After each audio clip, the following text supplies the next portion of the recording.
Hello students of class 11th C. We are going to start this another chapter from Microeconomics, Production and Cost. This is the third chapter of Microeconomics book, and we'll be going to start this chapter.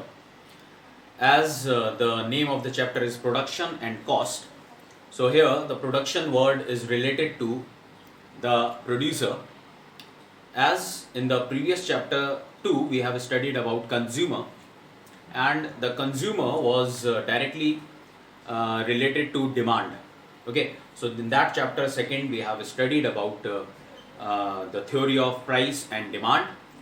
Okay, where the consumer used to demand goods, whereas on the other hand, in this third chapter, we are going to start production, which is directly related to producer.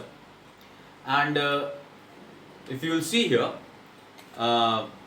as the notes I have sent you, you can read from there in your PDF. In previous chapter, we have studied behavior of consumer to changes in price of the commodity. The demand side representing the buyers, as we are aware that both the producers and consumers are needed for functioning of the market system. So, as we have studied in our previous chapters also, that the definition of market is, it is an arrangement where the buyers and sellers can interact with each other freely. They interact with each other freely. Okay, and this is what is market. And to run this market, it is very important that these two economic agents are required in the market, that is the consumers and the producers. So, in this chapter, we are going to study about the behavior of producer. Okay, and for this, one concept comes here, which is called as production function. Okay, so let's start this study of production function. I am going to read from here the notes which I have sent to you. A producer performs a very important function of converting inputs into output. So what is the function of a producer? The producer produces different type of goods, services, but these goods and services are produced by using some inputs. So what are these inputs and what is the output? To understand this, we can take an example of a farmer. The farmer who is going to grow wheat on his farmland, he uses several inputs on his farm, like that of seeds, fertilizers, pesticide, insecticide.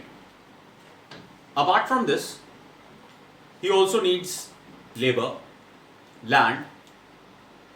Okay, so all these are the different inputs. When the farmer is going to combine all these inputs together, he can produce rice on his field. When the rice will be produced, after using all these inputs together, combining all these inputs, the output which he will produce is rice. If, say for example, the farmer is going to produce 100 kg of rice, so this will be the output of the farmer.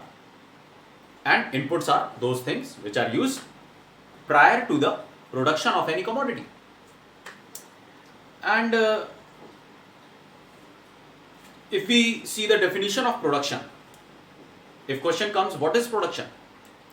Then you can write this definition. I am going to just dictate from here.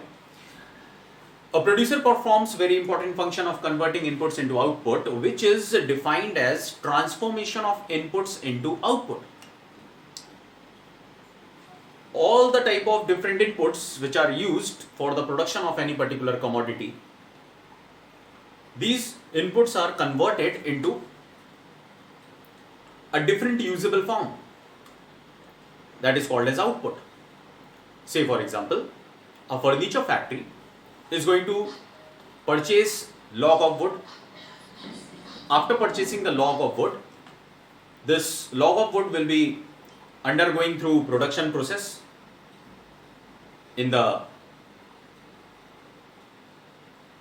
production unit, and after processing, this wood will be cut down into flat pieces, pasted together, and then it could be converted into a usable form, that is a table or a chair. So in this way,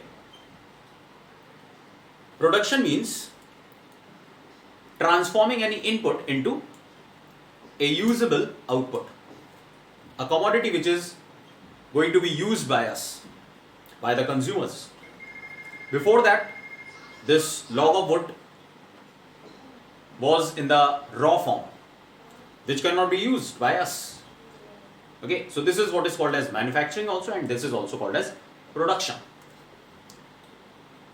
Now, if we take an example of a particular producer or maybe a firm, then we will see that, say for example, a furniture factory is going to produce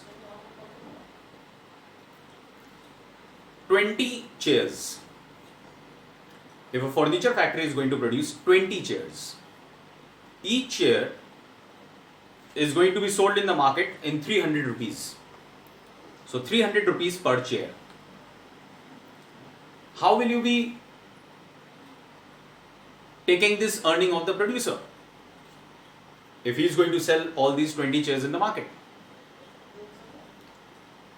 The earning that the producer is going to get will be price multiplied by quantity of chairs. So the total number of chairs I have told you 20, each chair of 300. So this will be taken as the total sale of the producer, which is called as total revenue, TR. This is the revenue earned by the firm or the producer. So it can be calculated by multiplying price into quantity. So as I told you, price is 300 and quantity is 20 chairs. The producer is going to get 6,000 rupees. The 6,000 rupees is not the profit of the firm. The 6,000 rupees is actually the total revenue of the firm, which is also in other words called as total sale of the firm. If we want to calculate the profit of the firm, then we have to first of all find out what is the total expenditure that the firm has incurred on inputs. So maybe the producer is going to spend money on transportation. So that expenditure on transportation will be called as transportation cost or cost of transformation or cost of transportation. Or it can be also, this producer can also be making expenditure, incurring expenditure on payment of workers, maybe in wages or salaries the producer is going to pay.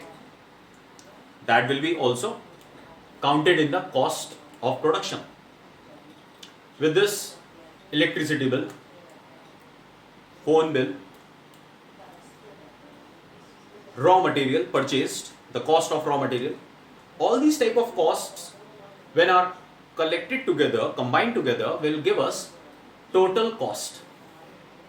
So for example, if the producer in this example is going to pay the cost of, total cost of, say for example, rupees 2,000, then what will happen? Now we can calculate the profit of the producer. How? By using the formula profit is equal to total revenue minus total cost. This is the formula of profit. So total revenue is 6,000 rupees and the total cost expenditure on inputs is rupees 2,000. So this is the expenditure which is incurred by the producer on inputs. So we'll subtract this 6,000 from 2,000. 2,000 from 6,000. We'll get the answer as rupees 4,000. So 4,000 rupees is the actual profit of the producer. So this is the difference between the sale in the market of the output and the profit of the producer. Now another thing is, what is this production function? So production function is actually a functional relationship. Production function is a functional relationship between the inputs used and output produced. This input we can show in the form of Q is equal to F L K. This is the production function equation. Production function equation shows that total output Q is equal to F is constant, number of units of inputs used, that is labor, L for labor, K for capital we have taken here. Actually only these two inputs are not used by the producer.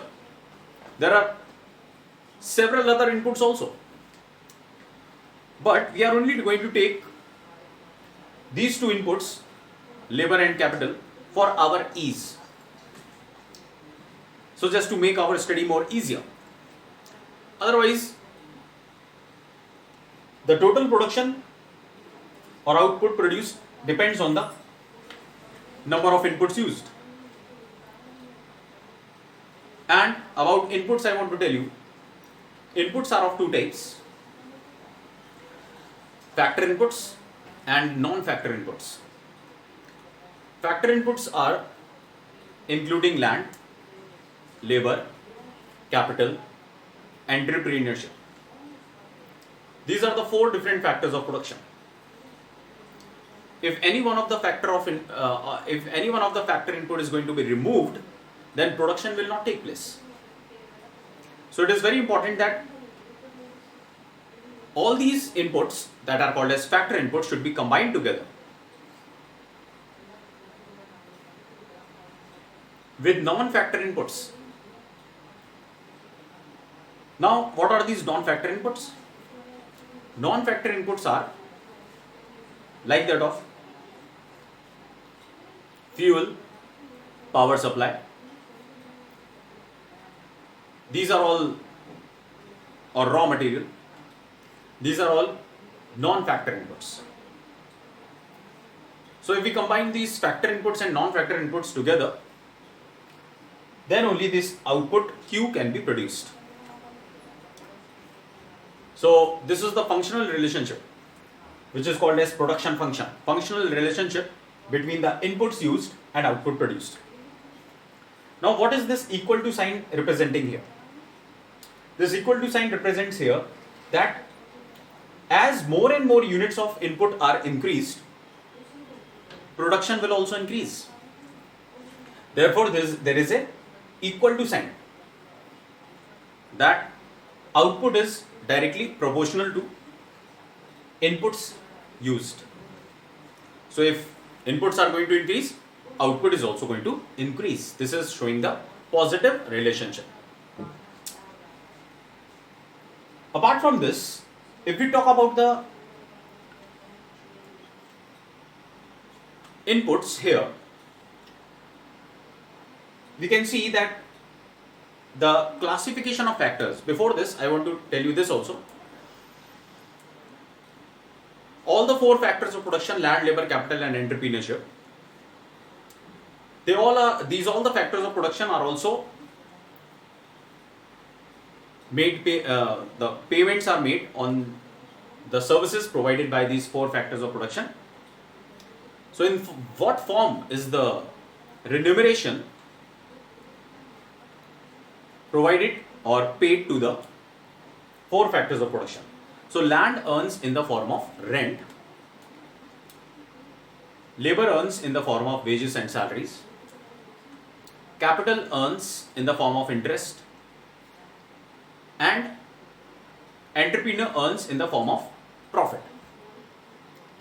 So all these are the different payments made to the factors of production,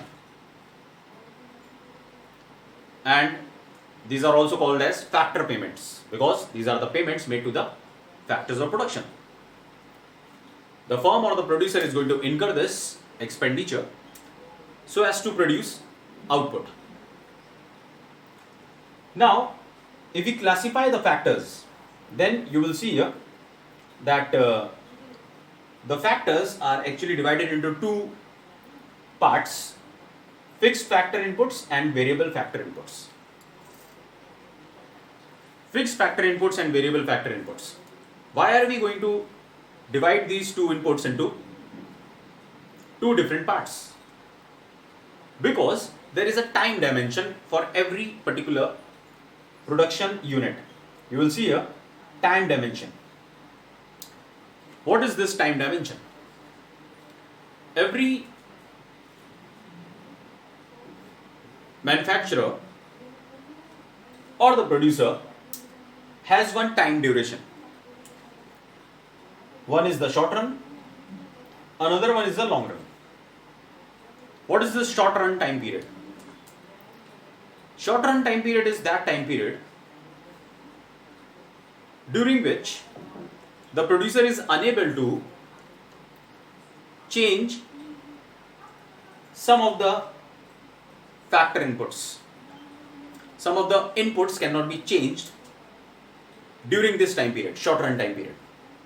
And therefore these are called as fixed factor inputs because they cannot be increased during the production process. Apart from this, there is another factor inputs that are called as variable factor inputs. These are those type of inputs which can be changed during the production process. That is, these factor inputs can be increased. Why is the producer trying to increase the inputs? As I told you, by increasing the inputs, output can be also increased. Why the producer is trying to increase the output? Reason is, every producer has one aim, and that is to earn more and more and more profit. So the profit can only be increased if the inputs are increased. If inputs are going to be increased, profit will automatically increase. But the problem is this: there is one short run time period in which this is that time period which is not well defined. We cannot say that this short run time period is of 1 year or 6 months or 2 months or 2 years. It is not very well defined or clear. Actually, this short run time period is the one where the producer is unable to employ or invest in the fixed factor inputs. Example I can tell you about fixed factor inputs. Fixed factor inputs include land, machinery, plant, building. All these are included in this fixed factors inputs. So these are those factor inputs which can only be increased, which are of high cost. So these inputs can only be installed if the producer is going to earn a huge profit. As more and more production will be done, output is increased, the profit will also increase of the producer. Therefore, the producer wants that more and more inputs he should employ so that more output should be produced and he can earn more profit. And these are those factor inputs which cannot be changed during the production process. So these are called as fixed inputs or factor inputs.